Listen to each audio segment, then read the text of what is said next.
Well, ladies and gentlemen, that's it. That's a wrap on the Xfinity Series season. Talking today, of course, about the Xfinity Series recap and review from the Phoenix Championship race. And I'm not gonna lie, I've got a reaction. We'll say that. Let's start with the race. The racing, actually, for a Phoenix race, that was pretty darn solid. We had decent, actually really good battles for the lead. Couple of random yellows kind of thrown in there. Honestly, it was, like I said, it was good, solid racing for a Phoenix race. Like, that was pretty decent. That being said, is it a good race for a championship? Yeah, I think everyone, I don't know. I'll get into that a little later because I got other things with that. But yeah, overall, a very solid Phoenix race. You take that, if you take the race we saw today and put it in a vacuum, it was a good race. It was a really, really good race, okay?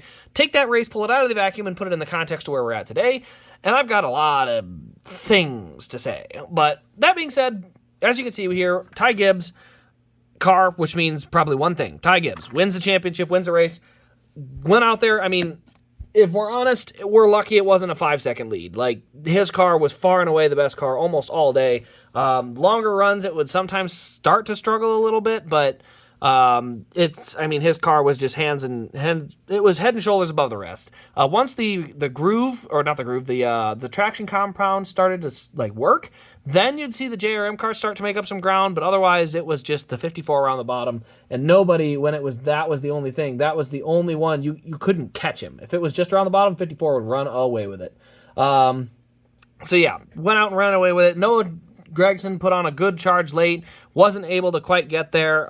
Number of different factors, but one of those just being he started 8th on the restart and had to drive through the field to even get there. And unfortunately, by the time he got there, just ran out of time. Probably a couple laps short, or maybe, who knows, it may have taken him another 20 laps just to get by him. But Justin Allgaier had a great long run car. Unfortunately, yellow came out and put him back in second, and he never got the lead back. So for Justin, had a good race, but just didn't have the short run car he needed there towards the end. And then Josh Berry was running up front late, never really had the speed, but was able to fight his way to 4th and overshot the corner and really just overcooked it and ended up going way backwards. So overall, it was a really, really solid, like I said, really solid race. Now we're going to talk about the different topics I was getting into going into this race. So we have Martinsville last week. Obviously, nobody likes that, including myself. I really hated what I saw at Martinsville. And there was a ton of talk going into this week about, okay, like, this is, I don't think he's going to win a championship. You can't win a championship when you're roughing everybody up. And I don't know where all that talk was for, because I watched the race today and I didn't see anybody race Ty Gibbs any differently. Everybody raced him cleaner today than they have all season. And I just don't understand that. That is the part that I think is most disheartening, is that after somebody got blatantly dumped at the end of a race and everyone says, well, we're going to race him different, they all raced him better today than they have all year. Like, I guess if you go out and wreck somebody, you can just do it every week because nobody wants to touch you. Like, if you wreck someone, they don't want to get into you because you might wreck them back. And it's working because nobody even bothered to rub his door today. I mean, it was kind of nuts. I saw Allgaier, Gragson, and Berry all getting into it with guys that weren't in the playoffs. Just, little rubs, fender touches, good, tight, hard race. And Ty Gibbs, them guys just pulled over and let him go. Like, I don't understand the Xfinity field racing so nicely around somebody who has just, shows they have no respect for anyone else on the track. So that I was just disappointed in, because like I said, I was expecting going into the race, like, that was going to be a storyline. How he got raced by everyone else was going to be a factor. It wasn't. It was the opposite by the end of it. The lap cars were intentionally moving out of the lane to give him space, and they were in Gregson's way when he was trying to chase him down. Like, he actually got help at that point. Not intentionally. I don't think they intentionally slowed down Gregson. That's not what I'm saying. But what I'm saying is when he wanted the bottom and those guys jumped up high, they were in Noah Gregson's way, and he had to multiple times lift coming out of the corner to get down below him, and it cost him. I think by the end of it, it probably cost him at least a shot at it. But that's the part that's crazy to me, is that everyone talked a big game, and nobody not just did anything, like, nobody even did anything significant. Nobody did anything at all. I mean, they raced him cleaner today than he's probably been raced his entire life. So, I don't know. I'm a little disappointed at how gutless the entire Xfinity field was today. I mean, not a single... Sam Mayer at the end did run hard as a lap car on the outside. He ran a little hard up there. So there's, there was a little something there as far as racing hard, but he got destroyed by a JGR car. And what did he do? He just raced the leader. Again, he took the outside lane. So ran one set of hard corners, and then that was it. No door contact, no bumper contact, nothing. Just one corner where he didn't slow down and just get out of the way. And that's it. Like, to me, I cannot fathom being in a series and watching someone totally disrespect all the drivers in that series. And then the minute that person has something on the line and they need help from you, yeah, right, I'm helping that. I am going to be the biggest pain in the butt you've ever seen. I'm going to block. I'm going to run you all over the track. You're going to be run wide in the corner, up in the gray stuff. Like, you're going to know that that's not how I enjoy being raced. But today, the Xfinity field, they just said, oh, race me like this again, good sir.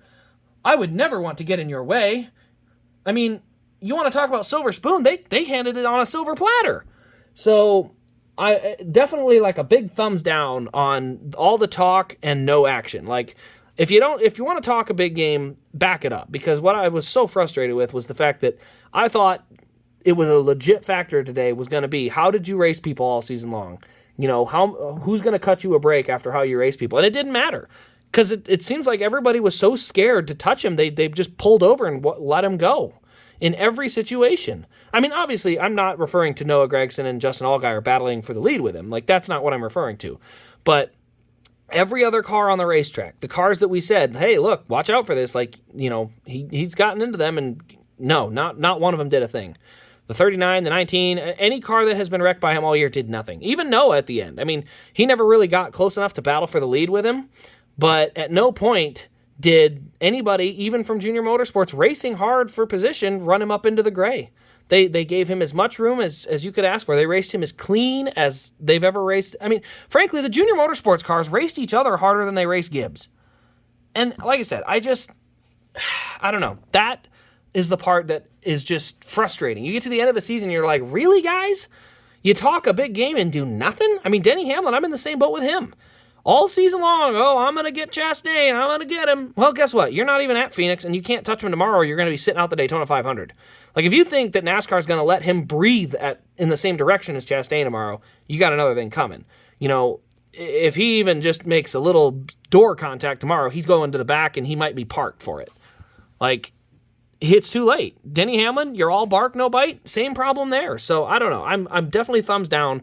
I want guys that are going to back up what they say, and I think Noah was going to, but he just couldn't get there. Partially due to, like I said, those lap cars that just kept getting in the way.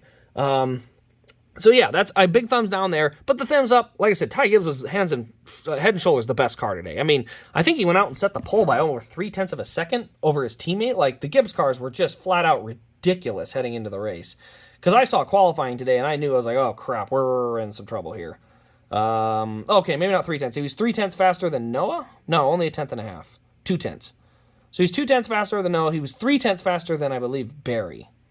Yeah, he was 0.3 of a second faster than Barry in qualifying, and he had the best 10-lap average in practice. So I knew at that point, okay, he's going to have a really fast car today. Sammy Smith had a good car today, too, but he got caught up in some late race action that unfortunately cost him. Let's go into the race results. Ty Gibbs got first, Noah Gragson second, Justin Allgaier third, Landon Castle top 5 to finish the season. Well done for him. 5th place, AJ Allmendinger. 6th place, Sheldon Creed. 7th, Riley Herbst. 8th, Daniel Hemrick. 9th, Austin Hill. And 10th goes to Sammy Smith. Other playoff contender, Josh Berry, finished 13th today. Only notable accident, there was a Dylan Bassett blew an engine, and Brandon Brown had a slight issue early in the race that caused him a lot of damage. Sam Mayer got spun by Sammy Smith and had the rear end ripped off. But at the end of the day, no real, massive, championship level crash, things that would affect the title battle. It was all, back in the field. So, other than that, though, it was a really good race. Like I said, you put that race in a vacuum and ignore all the other things around it. It was actually a really good race. The racing for the lead, the battles, really good. Like I said, just very disappointed with all the buildup to, guys that are going to race him hard. I was significantly disappointed to see that nobody even bothered to race him at all. Not just not hard, they didn't race him at all. They just let him go. every single time, except, like I said, the championship too. But every other car that said they were going to race him hard and he was going to learn, he didn't learn a dang thing. You walked him to the finish line and then said, "Congratulations, buddy." I mean, holy cow. But overall, it was a good Xfinity Series season. The Xfinity car is by far the best racing series we have in NASCAR. The race car, the aero package, the horsepower, it is a perfect combination.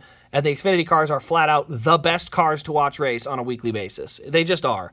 Phoenix is not a great racetrack in general, so it doesn't help. But I'm telling you, the cars are the best. So Xfinity had a great season there. Now my reaction to Phoenix doesn't need to be the championship race. So Phoenix, I personally don't think it should have the championship, which it does again next year. But I think it's too track position dependent, and I don't think that's a good way to solve a title. Now, that being said, I think a one-race playoff is also a stupid way to decide a title. So maybe I'm just living in the past. You know what? At the end of the day, I can live with that.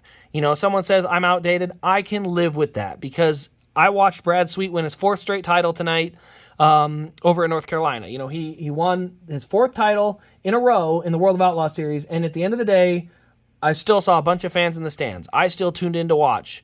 So clearly, there's something about racing that means that the championship doesn't have to be all it's about. And, it is still a big part of it, but there's something about winning races that still matters too. And I will never endorse a one-race playoff. I can justify a 10-race playoff. I can justify a little of that. But I just cannot justify a one-race winner-take-all format. I don't think it's good for racing. I think it's an utter gimmick. I have always said this, by the way. Ever since they announced it in 2014, I said, what? You're going to decide an entire championship in one weekend with stupid knockout rules? Like, this sounds dumb. You have one bad race and you're out of your season's over? Like, that sounds stupid. And it is. Win and get in. You can run 30th in points all year, win a race, and finish top 15 in points just strictly because you snagged a race on a rain delay. I mean, let's be honest, guys. If Justin Haley was full-time 2019, he gets a top 15 points position. And he had no business getting it. So that part frustrates me because, like I said, I like the fact that I look back. And let's go back to last year. Super Bowl champion Rams. They had a bad November, but they were a good team pretty much all year. They played well in the playoffs, and you can remember these things, right? At no point last year did you say, when the Rams won the Super Bowl, wow, the best team didn't win the Super Bowl this year. You know why? Because every other team simply got beat. They got beat.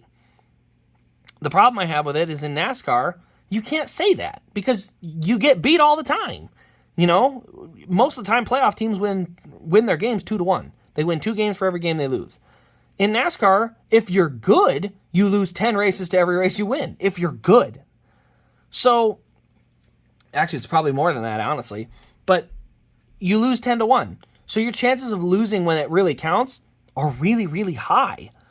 And it's just a very flawed format. For those who don't understand it yet, please, I beg of you, go research racing and watch how racing takes place. And tell me, if you want to look back over the course of the time that you're a fan watching and say, oh yeah, that guy won the championship that year. Oh, was that so that guy was the best that year? No, he wasn't the best. He just won the championship. Do we really want to continuously say that? Because we all know I'm a Chase Elliott fan. I have this sitting right here. I remember that day. But I know in my heart, he was not the best car that year. It was Kevin Harvick. I know it. And it bothers me. And that's why tomorrow is so significant for me because I'm like, hey, if he wins tomorrow, I get to celebrate it with no asterisk, no but, no and, no, none of that. I get to say, nope, he was the best. He won the regular season. He won this format. If they had stuck with the regular points, he would have had it locked up by now. Like, he was the best, and I don't have to answer for it. He leads like almost every statistical category. I don't have to answer Jack. I know that my guy was the best, and that's a good feeling. And I feel bad for fans that have to sit there and go, well, yeah, he won that one, but, at the end of the day, he wasn't the best. He was okay. And I can't get behind this format. I'm telling you, when I say this, and I mean it, it's driving me away. Now, I'm still heavily invested in this sport, okay? So when I say driving me away, it is not like I'm quitting, but I'm telling you, it is a major point of contention that to me bugs me so badly that I do not want to continue watching. Not every week. It's not saying I'm not going to tune in because I'm mad. No, I still tune in and watch, but there's this little nagging feeling that says, ugh, it's so fraudulent. It's so gimmicky. And that little feeling has gotten worse and worse and worse as this has gone on. As I said, I watched Brad Sweet. He had the points title locked up. He's won 4 in a row. It seems boring, right? Doesn't matter. Donnie Schatz still won the race. Fans still tuned out. Drivers still showed up to race. Racing is not all about one night. And that, to me, is the thing that I think is missing from the sport. Because a season was a story of 36 races. Now, a season is a story of one early season and a much more important later season. So when you watch a race, like I did at Indy Road Course last year, the race was utterly irrelevant. The guy that won didn't even score playoff points. It was AJ Allmendinger. He's not in the playoffs. It was irrelevant. The race I watched was irrelevant towards the story of the greater season. And that bothers me. So, like I said, I went off on my rant about how I despise the playoffs. I always will, and I'm never going to back off of that. I will never accept the fact that a gimmicky playoff format is an acceptable thing. I will always say, no, that's unacceptable. I'm not going to just, quote unquote, live with it. At the end of the day, if there's something that's unacceptable, if you're going to claim I'm the best stock car driver in the world because I won the championship, sorry, your format doesn't even say that. I can't get behind that. I say what you want about Formula One. Their championship has been wrapped up for a month already, and they still got a month to go. But you know what? At the end of the day, I know, well, Max Verstappen was the best this year. He was the best. I don't have to answer that question because there's no gimmicks there. You score your points. Now, it's calculated differently. The points are scored differently, but you score the points, and there's no gimmick. The gimmick, what I'm referring to, is when you reset points. When you say, okay, here's the points from week to week. Now, randomly, between this week and this week, we are going to reset everything. Sorry, I'm not on board with that. I will not get on board with the idea of, we're going to reset. At no point in a football game does the referee say, sorry, the game is 35-10. We're going to reset the score. Now it's 24-20. So now it's close. Sorry, gimmick. Not on board. I never will be. So anyway, guys, like I said, good race for Xfinity. Solid race. Hate the format. Hate the Xfinity field. Not the cars. I love the way they raced. I love everything. I hate the fact that the field talked all this game and backed it up with literally the opposite. So, big thumbs down there. Thumbs up to the racing. Thumbs up there. Thumbs down to the competitors. Thumbs down to the format. And thumbs down to the racetrack that hosts it. But like I said, I'm not even going to suggest the track I would have host it because at the end of the day, sorry, I don't think anyone should host it. I think it should never come down to that. And I won't even say what track should host it because I think it's all a gimmick and I won't play into that. So anyway, guys, thanks for watching this little ranty review. I know it's a little long, but I just wanted to get it off my chest because, like I said, it's something that has bothered me to the point that I have significantly decreased my interest in one form of racing and increased it in another. And it's not due to the quality of the racing. The racing's good in both. It's actually some of the best racing we've seen. But it is strictly due to the gimmicks. The gimmicks are something that drive me away. I crave authenticity, and I don't see it here. So, anyway, guys, thanks for watching. Hopefully tomorrow we end up with Chase Elliott as our champion. Or Joey Logano. I can live with Joey. He was second in the points, even though I will not be happy about it. But I just hope we have a solid race. I don't want to see gimmicks. Fingers crossed everything goes normal tomorrow, but, there's always this little emptiness that I'm not a fan of. So, but anyway, thanks for watching. Tune in tomorrow for the stream. We'll stream the race live, and you can catch my reaction. Maybe I'll go off the handle if something stupid happens. We'll go from there. So, thanks for tuning in. We'll see you tomorrow. This has been Race Craze. We'll see you for the Cup Series Championship tomorrow at about 3 o'clock.